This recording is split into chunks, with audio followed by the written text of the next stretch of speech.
2018년에 류마티스 환자분들을 222쌍을 일주일 정도 일기를 추적해본 연구 중이에요. 가족으로부터 당신이 잘하고 있다, 얼마나 힘들지 알지만 너무 잘 해내고 있다라는 이런 긍정적인 지지를 받았을 때 실제로 이제 물리적인 통증이 감소하더라. 근데 이제 반대로 또 비판을 받거나 회피를 하거나 뭐 그렇게 또 아프다고 하냐, 매일매일 아프다고 한다, 비판적인 발언을 들었을 때 통증이 악화된다. 아프다고 하면 아무것도 하지 마, 내가 도와줄게. 환자를 마치 아무것도 할 수 없는 이런 사람처럼 만들어버리는 이런 과잉 배려가 오히려 좋은 의도임에도 불구하고 이게 역효과를 내서 오히려 환자분들의 통증을 증가하는 효과가 나타났다는 거거든요. 그냥 심리적인 요소가 아니라 이런 연구 결과로 나온다는 거죠. 저는 질환을 조금 더 환자분들한테 이해하기 쉽게 설명드리고 치료 과정에서 나타나는 어떤 변화들을 수치상 어떤 의미가 있고 이런 변화는 몸에서 이런 현상으로 나타납니다. 이런 것들을 해석해드리는 역할을 주로 해왔고 면증을 많이 중요한 얘기를 하다 보니까 그런 기전들을 설명해드리고 또 그에 맞춰서 어떤 식사가 필요하고 어떤 약이 필요하고 이런 부분으로 이제 저는 좀 논리적으로 몸이 어떤 과정을 갑니다를 이해시켜드리는데 그동안 집중해왔는데 물론 중요하고 앞으로도 그 방식을 추구할 건데 제가 최근 진료 과정에서 좀 많이 고민이 생기는 부분들이 환자분들 중에 이제 보다 보면 정말 잘 따르고 계시고 분명히 호전이 있는데 어떤지 반응이 좀 더딘 분들이 좀 분명히 계시거든요. 그리고 또 한 분들은 분명히 수치도 다 좋아요. 완벽하게 다 잡힌 것처럼 보이는 분들인데도 환자분들이 계속 힘들다고 호소하시는 분들이 또 계세요. 이런 분들한테 제가 어떤 걸 해드릴 수 있을까를 고민하다가 이런 강의를 좀 준비하게 된 건데요. 그 빈 공간에 뭔가 있다는 거죠. 우리가 수치로 보이지 않는 실질적으로 보이는 것과 그렇지 않은 것들 사이 어떤 공간에 대한 얘기를 한번 해보려고 하는데 오늘 제목처럼 우리가 자연과의 균형, 사실 EBM의 원리 자체가 그렇잖아요. 저희가 생체 균형 이야기라는 게 자연 환경, 생태 환경에 어떻게 균형을 이뤄가는지를 찾고 그걸 사람에 적용해보는 거죠. 그래서 자연이 살아가는 방식이 어떻고 우리가 그걸 어떻게 배워야 될까를 자연에서 우리가 한번 찾아보자는 거죠.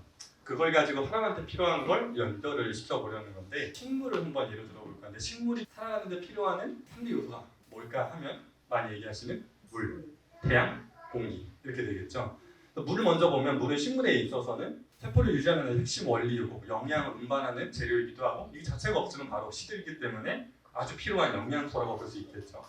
햇빛은 식물로 보면 광합성이라고 하는 에너지를 만드는 에너지원이기도 해서 얘도 마찬가지로 햇빛이 없으면 서서히 시드는 게 보이다 보니까 색이 바래는 게 보이다 보니까 우리한테 필요하다는 바로 인식할 수 있는데 세 번째 공기는 생각보다 너무 당연하기도 하고 없으면 안 되는데도 식물을 기르면서도 생각해보기 좀 어려운 부분인데 이걸 사람으로 한번 대입을 해보면 물이라고 하는 게 식물에게 있어서 물의 역할은 우리가 음식, 저희가 항상 강조하는 먹는 것, 저희 약으로 처방해드리는 생약들, 영양소들, 저희가 식이 처방이나 한약으로 많이 알려드리는 것들이 제가 이제 주로 항상 집중하고 있는 그러니까 이 식물에게 어떤 물이 필요할까를 그동안 항상 고민하면서 그 효율을 찾기 위해 고민했었고 그거에 더 나아가서 이제 햇빛이라고 하면 식물에게 햇빛은 사람에게는 어떤 신체 리듬에 가깝다고 볼 수 있어요. 우리가 잠자고 운동하고 어떤 규칙적인 생활들, 햇빛의 사이클 이게 햇빛이라고 본다면 공기라는 게 뭘까라는 걸 생각해 봤을 때 사람에게 있어서 공기는 지금 오늘 이런 모임의 의미랑 연결되는 어떤 관계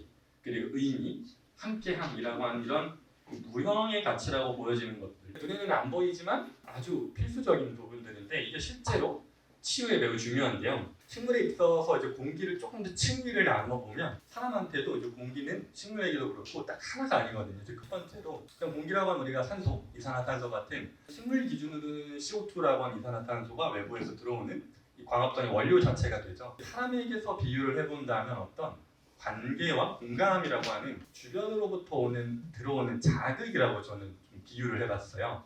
두 번째로는 공기의 질인데요.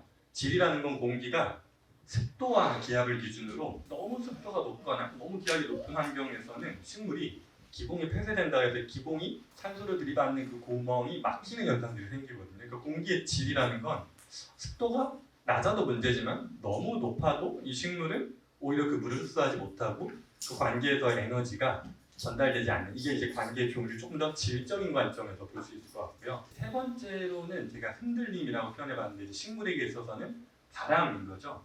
바람이 부는 것들이 어떻게 보면 식물에게 있어서는 상처가 될 수도 있고 공격처럼 느껴지는 자연의 환경인데 이게 뿌리가 깊게 박힌 식물에게는 오히려 이 식물을 자라게 하는 작동 원인이 되거든요. 그러니까 결국 사람으로 비유해 본다면 어떤 스트레스나 그로 인한 그 스트레스로부터의 회복 탄력성으로 한번 제가 비유를 좀 해봤어요. 먼저 이 관계와 공간, 식물로 보면 광합성을 하려면 이산화탄소라는 게 이제 외부에서 들어오죠. 그럼 이제 그걸 받아서 산소를 만들어내는데 이건 혼자 만들 수가 없어요. 이산화탄소라는 그 외부의 유입이 필요하다는 거죠. 그걸 가지고 식물을 만듭니다. 근데 또 나아가서 그렇게 만든 이 산소를 가지고 식물은 다시 또 자신의 세포들이 호흡하는데 그 산소를 또 쓰거든요. 무슨 말이냐면 받은 자극을 가지고 본인이 만든 걸로 본인이 또 사용하는, 그러니까 외부에서 들어온 걸 가지고 내부에서 사용하는 이런 순환의 흐름으로 넘어가는 게 이제 식물에게 있어서는 공기인데, 그 사람으로 대비해보면 이런 것 같아요. 내가 어떤 이 주변으로부터 내 고통과 내 이런 몸 상태, 어떤 질환에 대한 이해라는 게 병을 완벽하게 이해한다는 게 아니라 당신이 그런 고통을 느끼고 있다, 그걸 알고 있다, 그리고 당신이 그런 과정에서 겪는 어떤 어려움들, 실제로 뭔가 잃어버린 것들, 힘든 것들을 알고 있다라는 이런 공감은 혼자서 만들 수가 없는 거죠. 내가 아무리 아프다 힘들다 해도 그걸 알아주는 사람이 없다면 이건 내가 스스로 인정을 받을 수가 없는 영역인 거잖아요. 근데 이거는 스스로 만들 수가 없고 어떤 타인으로부터 온다는 거죠. 여기서 더 중요한 건 그렇게 해서 공감을 받게 되면 그 공감을 받은 사람들은 그걸 가지고 내 스스로 위로를 받고 공감을 받은 그 에너지가 스스로에 대한 이해로 넘어가면서 내가 진짜 아픈 게 이유가 있었구나, 그리고 없던 무형의 어떤 통증이 아니었구나, 이런 감각으로 넘어가는 이 순환이 이 공기로 비유해볼 수 있다는 거죠. 두 번째로 이제 관계의 종류 부분인데, 공기의 질로 제가 특도와 기압을 얘기 들었는데 이게 실제로 좀 재밌는 연구가 하나가 있어서 2018년에 류마티스 환자분들을 222쌍을 일주일 정도 일기를 추적해본 연구 중이에요. 환자분들의 가족부터 받는 지지의 이 종류에 따라서 통증에 미치는 효과가 이렇게 정반대 세 가지로 나타났는데요.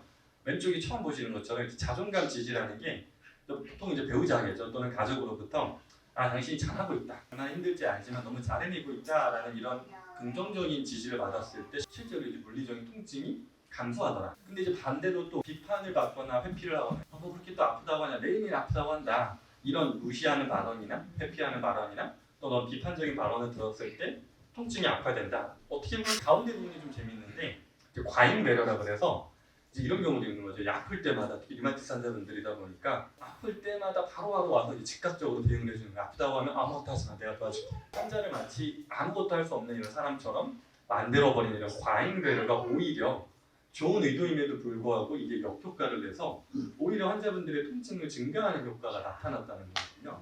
그래서 제가 왜 설명드리냐면 이제 가족분들이 같이 와주신 분들도 계셔서 물론 환자에 대한 이해, 그리고 어떤 질환에 대한 이해와 공감은 중요하지만 이게 너무 과도하게 갔을 때 공기의 질이라는 게 너무 습도가 높고 너무 밀착해서 나에게 다가오는 환경에서는 이 식물이 오히려 시들 수 있다는 거죠. 그러니까 기본이 막힌다는 게 내가 스스로 움직이는 사람으로서가 아니라 유전적인 사람이 되는 것 같은, 이게 뭔가 다 대신해주고 내가 다 할게가 아니라 그 사람들을 이해해주고 함께 있어주는 것 그 자체의 의미가 있다라는 걸 그냥 심리적인 요소가 아니라 이런 연구 결과로 나온다라는 거죠.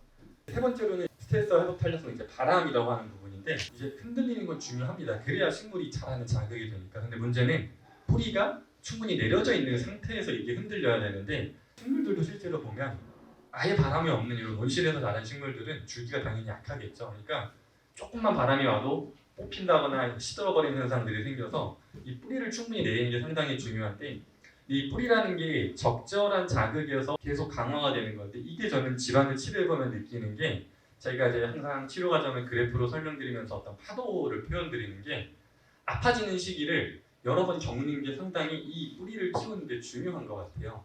아파진다라는 게 우리가 막연하게 아파진다, 내 몸은 큰일 났다, 이런 위험으로 느끼는 게 아니라 악화되는 것 같은 그 현상에서 그 다음에 어떤 반응으로 내가 느꼈냐, 그러니까 그런 통증이 분명히 있었는데 그 과정 후에 내가 얼마나 성장했고 내 몸이 얼마나 변화했는지, 이 변화에 대한 부분을 내가 느끼지 않으면 이 질환에 대한 이 계속 파도가 칠 때마다 뿌리는 점점 더 약해질 수밖에 없다는 거죠. 그래서 여기서 중요한 건 이 뿌리를 누군가가 이렇게 잡아주는 역할을 누가 하냐면 결국 사람이라는 거죠. 내가 이 과정을 왜 겪고 있는지에 대한 이해, 이 질환을 내가 이해했을 때 바람을 내 강화 요소로 쓸 수 있지 않을까. 그래서 이 부분이 오히려 오늘 좀 환자분들을 통해서 제가 많이 배우고 있는 부분인데, 실제로 얼마나 아팠는지보다 중요한 게 그 아픈 뒤에 떨어졌을 때 느끼는 감흥이 치료의 경과를 많이 결정하더라고요. 이게 무슨 말이냐면 류마티스 환자분들 자 예를 들어보면 여기 계시는 분들 중에도 다 표를 작성하고 계시는 분들 계시죠. 제가 항상 작성하시라고 설명드리면서 강조하는 게 아파질 때 아프다는 걸 제대로 기억하셔라. 대신에 그렇게 아팠다가 떨어졌을 때 막 통증으로 막 10점, 난 10점으로도 모자라 한 20점을 써야 될 것 같아 이렇게 표현하시다가 어느 순간 한 7점, 6점 정도로 통증이 떨어지는 순간들이 오는데 그때 환자분들은 두 가지로 나뉘거든요. 난 여전히 7점, 6점 아파 이런 분들이 있고 20점까지 아팠는데 7점까지 떨어졌네 라고 느끼시는 분들이 있거든요. 이 차이가 이 회복 탄력성이라는 건데 안 아파진다는 게 포인트가 아니라 그 산을 넘어가면 어떤 상황이 나타나는지를 내가 봤고 그걸 경험해야지만 다음 파도를 또 내가 아주 단단하게 넘어갈 수 있다는 이야기를 좀 해보고 싶었어요. 제가 조금 분석적인 걸 좋아해서 지금은 비유였다면 실제로 그런 어떤 과학적인 근거가 있냐 구체적인 연구들을 좀 소개시켜 드리려고 해요. 첫 번째 연구는 우리가 이제 생각하는 방식이 실제로 CRP라고 많이 불리는 염증 수치를 바꾼다는 연구예요. 이게 2012년에 호주 시드니 대학교에서 104명의 리마티스 환자분들을 대상으로 무전기 대해 조심히 ICT라고 꽤 높은 근거 수준의 연구인데요. 8주 딱 2달이죠. 연구를 해봤는데 연구 설계는 이렇습니다. 세 군으로 나누는데 첫 번째로 CT라는 게 코그니티브 테라피라 그래서 인지기능, 인지치료라고 우리가 부르는 병에 대한 인식을 바꾸는 치료하는 분이 하나가 있고 BT는 비헤이비얼 테라피라 그래서 실제로 어떤 행동을 하는 건데요. 대표적으로 여기 이완 페이싱이라 그래서 통증이 왔을 때 호흡을 통해서 근육을 이완시키고 내 근육에 살아있음을 느끼는 이런 행동적인 치료를 했던 분과 인지적인 치료한 분을 이제 비교를 해봤는데 우리가 그냥 통증이라고 하는 주관적인 감각이 아니라 실제 수치상 변화가 나타나는데 리마티스뿐만 아니라 여러 염증성 질환의 중요한 기준으로 보는 이 CRP라는 수치가 치료 전에 인지치료군을 보시면 실제로 재밌는 연구인 게 인지치료군과 행동치료군을 완전히 균등하게 나눌 수가 없어 부작위 대조다 보니까 인지치료군에 배정됐던 분들이 치료 시작 전부터 CRP가 아주 높았죠. 보시면 21.5로 저희 검사랑은 좀 단위가 다르지만 인지치료군은 21.5로 아주 높은 상태로 시작했고 행동치료군은 오히려 10.9로 상대적으로 낮은 수치에서 시작했는데도 불구하고 치료 후에 CRP가 인지치료군에서는 9.3 정도로 거의 50% 이상 감소를 했고 행동치료군에서는 오히려 악화된 패턴을 띄었어요. 심지어 이제 50% 이상으로 초과 감소한 환자분들이 한 50, 40% 정도 인지치료군에서 나왔다면 행동치료군은 그런 환자분들이 없었다는 거죠. 근데 물론 CRP가 악화된 환자분들도 있어요. 이게 인지치료가 모든 거에 답이라는 이야기가 아니라 실제로 질병의 활성도 자체로 인해서 악화되는 분들도 있었으나 그 비율상 이 CRP가 평균적으로 감소하는 비율이 행동치료군보다 인지치료군에서 훨씬 높았다는 이 결과가 심지어 6개월까지 효과가 유지가 됐는데 염증 수치뿐만 아니라 실제 환자분들이 느끼는 이 아픈 관절 개수도 10.2개에서 인지치료군에서는 6.6개까지 35% 정도 감소했고 그에 반해 행동치료군은 좀 악화된 걸 볼 수가 있죠. 이게 왜 중요하냐면 어떤 실질적인 치료는 동일하겠죠. 왜냐하면 약물이나 이 환자분들은 저희 환자분들이 아니기 때문에 그냥 일반적인 약물 치료를 병행하는 상태에서 연구를 했을 텐데 오직 다른 것들의 변화는 없이 생각 방식만 바꿨는데도 불구하고 우리가 흔히 염증의 중요한 기준으로 보는 수치인 CRP 수치 그 실제 통증의 관절 수까지도 인지치료에서 가장 크게 개선됐다는 건 우리가 어떤 태도를 갖고 어떤 믿음의 변화를 갖는지가 면역학적 변화에도 실제로 근본적인 원인이 될 수 있다는 걸 알려주는 좀 중요한 연구인 것 같아요. 그래서 내가 생각하는 방식이 CRP라고 하는 실제 염증을 좀 바꾼다. 또 두 번째 연구는 2015년에 메타분석 16개 연구를 이제 통합했던 어떤 연구 결과인데요. 실제로 이제 고독감이 염증 반응을 증폭시킨다는 연구예요. 보시면 고독감을 높게 느끼는 분과 낮게 느끼는 분에서 TNF 알파 또는 인터루킨 6라고 해서 염증성 사이토카인이라고 보시면 돼요. 그러니까 염증 과정의 촉발을 유발하는 물질인데요. 이게 고독감을 많이 느끼는 분에서 훨씬 더 유의하게 높더라. 또 재밌는 점은 이게 양방향 관계가 있거든요. 그러니까 고독감을 느끼면 염증이 증가하는데요. 또 반대로 염증이 증가하면 또 고독감을 느끼는 이런 양방향 사이클이 있다는 건데 실험실적으로도 이게 염증을 유발해봤던 쥐들한테 연구를 해봤을 때 쥐들한테 일부러 염증을 유발해봤더니 그 염증을 유발된 쥐들이 훨씬 더 사회적 단절감을 느꼈다는 거죠. 결국은 어떤 사회적으로 고립되고 있다는 느낌이 물리적인 고립감과 연결되는 CRP, 피브리노겐 같은 물질이 실제로 많이 올라가더라고요. 그러니까 몸이 굳었다라는 느낌이 그냥 느낌이 아니라 물리적으로도 그 물질들이 많이 올라오더라라는 연구거든요. 그 중에서도 특히 고독감이 인터루킨 6와 유의한 연관이 있다는 게 난 혼자야, 난 이 치료를 내가 혼자 나아가야만 해라고 느끼는 분들이 염증성 물질들의 실제로 수치가 더 올라가더라. 좋은 관계는 어떤 치료에 그냥 하나의 뭐 도움이 되는 용도가 아니라 거의 저희 필수 요소라고 볼 정도로 제가 항상 환자분들 치료 시작할 때 꼭 말씀드리는 게 적어도 한 번은 남편분 또는 자녀분들 또는 이 치료를 제일 반대하고 치료가 안 될 거라고 믿고 있는 그 사람 한 명을 꼭 같이 데리고 오셔서 한 번은 같이 들어야 이 병이라는 걸 내가 혼자 이겨내는 게 아니라 가족들의 도움 그리고 어떤 주변 사람들의 도움으로 같이 넘어가셔야 됩니다라는 걸 많이 설명을 드리거든요. 이게 이런 연구로 근거가 뒷받침되는 것 같아요. 근데 세 번째 연구도 좀 재밌는 연구인데 여기 이제 104개의 RCT 네트워크 메타 분석이라 해서 이렇게 여러 이제 RCT 연구들을 리뷰를 하는 거죠. 이제 종합해서 이런 이질성들을 다 제거하고 해서 의미 있는 결과를 도출하는 방식인데 5,000개 정도의 논문을 가지고 104개의 RCT를 가지고 전체로 보면 한 7,800명 정도 환자분들 이렇게 정리를 해봤더니 실제로 인지치료를 진행한 분에서 어떤 치료가 의미가 있다 없다를 분석할 때 보통 0.4만 넘으면 의미가 있다고 보고요. 0.6을 넘으면 아주 효과가 있다라고 보는데 인지치료군이 지금 0.95라는 건 아주 큰 효과를 나타낸 거거든요. 저희가 주로 하고 있는 이런 생활습관 개입도 0.51 정도면 한 중간 정도의 효과는 나타내고 있다라고 볼 수 있는데 여기서 재밌는 점은 인지치료군이 D 0.95라는 건 심리적 치료에서는 보기 드문 효과가 아주 큰 연구 결과인 건데 여기 중요한 점이 우리가 흔히 마음챙김 영상이라고도 많이 하는 이런 인지치료와 연결된 부분들이 항염증성 사이토카인 실제로 염증을 막고 염증을 제어하는 효과의 물질들의 증가를 직접적으로 만들었다라는 이런 연구 결과가 있어서 이걸 보면서 저는 이게 어떻게 보면 약, 음식 이런 것들보다도 훨씬 더 큰 비중이 여기에 있을 수도 있겠구나를 좀 많이 깨닫게 된 연구거든요. 인지치료의 가치를 많이 증거하는 연구 결과라고 볼 수 있을 것 같아요. 내가 어떻게든 해보겠다. 치료로서 제가 할 수 있는 부분들을 고민하면서 환자분들께 논리적으로 설명드리고 이해시켜드리고 넘어갈 수 있도록 제가 도와주겠다였다면 이제 요즘은 내가 채울 수 없는 게 분명히 있다라는 걸 받아들이고 다시 그 부분을 또 어떻게 저희가 이런 시스템적으로 또는 이런 환경적으로 같이 제공해드릴 수 있을까의 고민이 이런 모임의 의미인 것 같아요. 지금까지 제가 연구 결과로 설명드린 것들은 거의 다 왼쪽 요 CBT가 Cognitive Behavioral Therapy라고 해서 인지치료 부분은 이미 연구들이 사실 많이 진행되고 있는 부분이거든요. 환자분들께서 느끼실지 모르겠지만 이미 제가 진료 중에 많이 시도하고 있는 부분인데 특히 이제 통증으로 막 고생하시면서 막 수치 올라갈 때 두려워하는 분들께 그냥 괜찮습니다가 아니라 이 CBT의 핵심은 인지치료라는 건 내 생각에 대한 어떤 부정적인 부분을 틀렸다라는 표현보다는 반박하듯이 논리적으로 이게 꼭 그렇지 않을 수 있다라는 부분을 제가 논리적으로 설명하면서 인지를 바꿔내는 작업들인데 그러니까 내가 어떤 통증이 막 나빠지니까 나빠질 것 같아요. 큰일 난 것 같아요. 이 병은 안 나을 것 같아요. 라는 느낌이 들 때 제가 많이 질문하는 환자분들께 그럴 만한 정말 생각의 근거가 있으신지 나는 왜 나빠질 거라고 생각하시는지 저는 오히려 반대 사례들을 보여드리면서 다 이런 과정을 거치면서 치료됐습니다 라는 그 반대 증거를 계속 제시를 하면서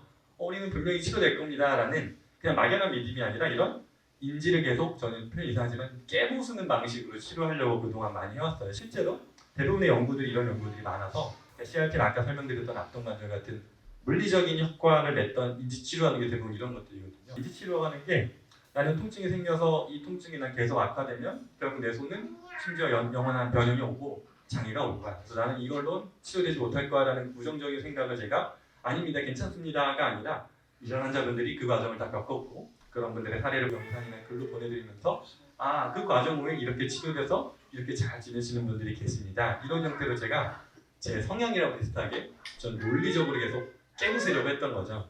근데 이제 제가 최근 이런 연구 자료들을 찾다가 이 오른쪽 부분의 연구들을 좀 많이 아직 근거는 상대적으로 적는데 제가 좀 주목하고 있는 분야인데 IFS라고 해서 영어로는 Internal Family System 내 몸 안에 여러 자아들을 가족 구성원처럼 머릿속에서 자아들을 만들어 놓고 그 자아들끼리 대화를 하게 하는 방식이에요. 무슨 말이냐면 내 몸 안에 아프다라는 현상이 발생했을 때 일부는 나는 이 통증 더 이상 못할 것 같아 포기하고 싶어 라고 말하는 어떤 자아가 하나가 있고요.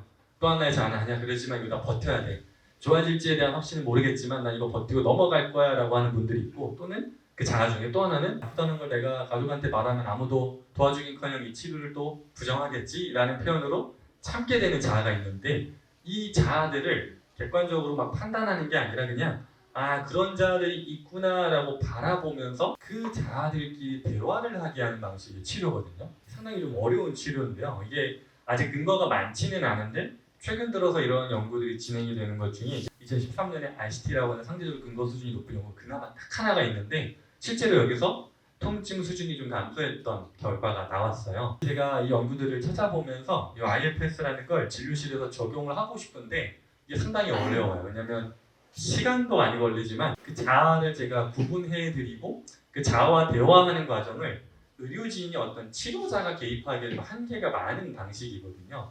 그래서 오늘 사실 이런 모임에서 그런 작용이 자연스럽게 일어나고 있다고 저는 생각하거든요. 자아를 내가 이렇게 구분을 해서 대화하게 하는 방식이 이제 대표적으로 특히 오늘 많이 계시지만 자가면역 질환이라고 분류되는 질환들이 상당히 어려운 질환군이고 난치성으로 분류되다 보니까 의외로 환자분들이 주변에 말씀을 못 하시는 분들이 많아요. 내가 엄청나게 큰 병을 앓고 있기 때문에 말을 하면 도움을 받기보다 안쓰럽게 인식을 받거나 위로의 대상이 되고 싶지 않은 마음이 드는 분들도 있고 실제 환자분들이 이런 표현을 하시더라고요. 창피해서 말을 못한다. 이렇게 아프고 이러고 힘들어하고 있는 게 이거를 제가 그동안은 창피한 게 아니다. 이런 환자분들 많고 다 이겨내고 있습니다. 라고 논리로 어떻게 보면 제가 깨부수려고 했는데 그게 안 닿는 분들, 그 깨부숨이 되는 분들이 있으면 다행인데 그렇지 않은 분들이 좀 많구나라는 걸 제가 이제 최근 치료 과정에서 많이 느끼고 있는 거죠. 제가 할 수 있는 것들은 왼쪽처럼 이런 지금까지 해왔던 방식들인데 오늘 이 모임에서 저는 좀 여러분들께서 느끼셨으면 하는 게 이 오른쪽 부분인데요. 내 안의 자아들을 내가 이제 바라보면서 주변을 통해서 이 자아들을 깨우쳐보는 건데요. 아, 이 과정을 나만 겪은 게 아니구나.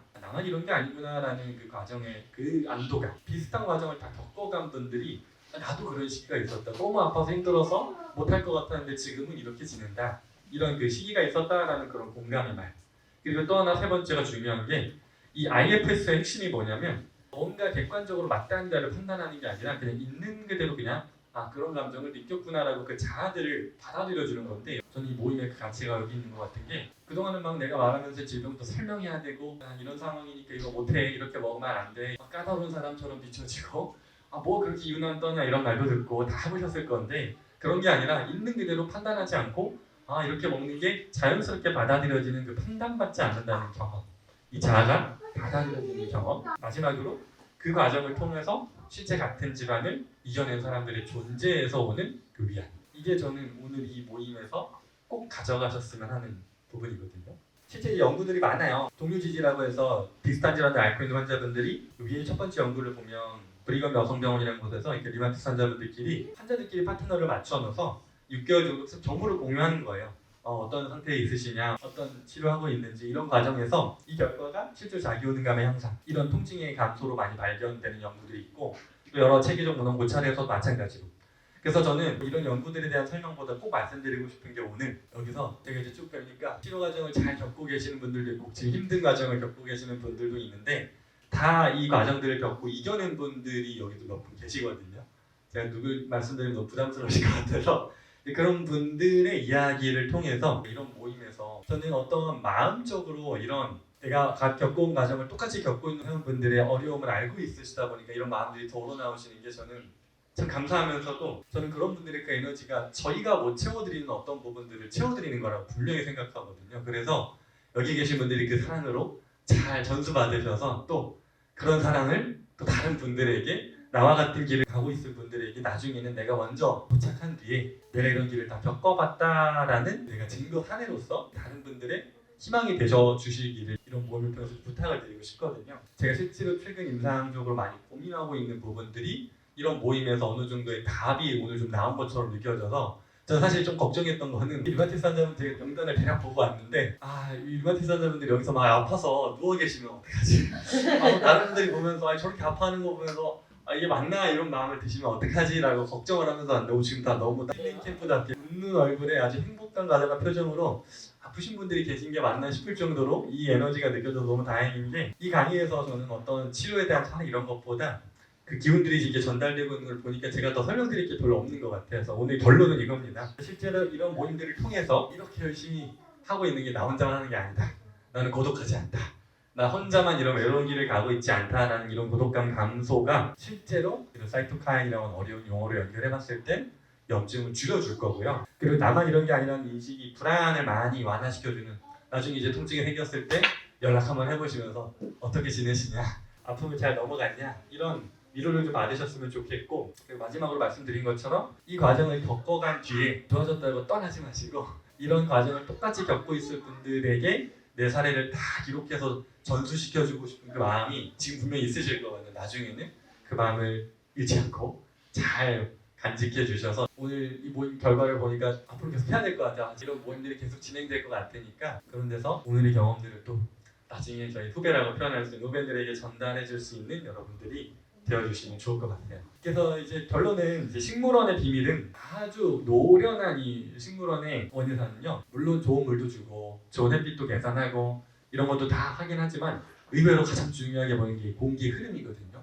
공기가 제대로 잘 통하는 곳, 바람이 잘 통하는 곳에 너무 강한 곳에서 자라고 있지는 않은지 이런 거를 조절하는, 이게 사실 제가 꿈꾸는 저의 모습이거든요. 근데 아시다시피 공기는 제가 조절할 수가 없거든요. 그 환경을 찾아가도록 환자분들께 제가 많이 강조드리는 게, 나에게 비난을 하고 비판하는 사람들을 거절하고 배척할 수는 없지만 그런 사람들을 피하는 것도 사실 노력의 중요한 부분이거든요. 무슨 말이냐면 부정적인 에너지를 내가 바꿀 수 없다라고 느껴지는 환경에서는 벗어나셔야 돼요. 피하시라는 게 아니라 나에게 좋은 에너지와 좋은 흐름을 만들어줄 수 있는 사람들을 찾아가는 게 정말 중요하다는 건데, 저희가 음식을 항상 강조드릴 때 좋은 음식, 나쁜 음식이 있는 게 아니라 내 몸이 갖고 있는 특성이 어떤 환경에서 가장 에너지를 내느냐의 첫 번째 요소가 음식이다 보니 나에게 좋은 에너지를 주는 음식을 찾아가듯이 사람도 똑같이 나에게 좋은 사람, 나쁜 사람이라는 게 아니라 이런 사람을 만나고 돌아오면 내가 에너지가 나고 삶의 의욕이 생기고 다음 목표가 생기는 그런 사람들이 분명 계실 거예요. 그런 사람들을 만나려는 노력을 해야 된다. 나에게 어떤 자극을 주면서 즐거울지 몰라도 돌아오고 나면 찝찝한 마음이 드는, 뭔가 내가 부정당한 것 같은 느낌이 드는 그런 사람들이 아니라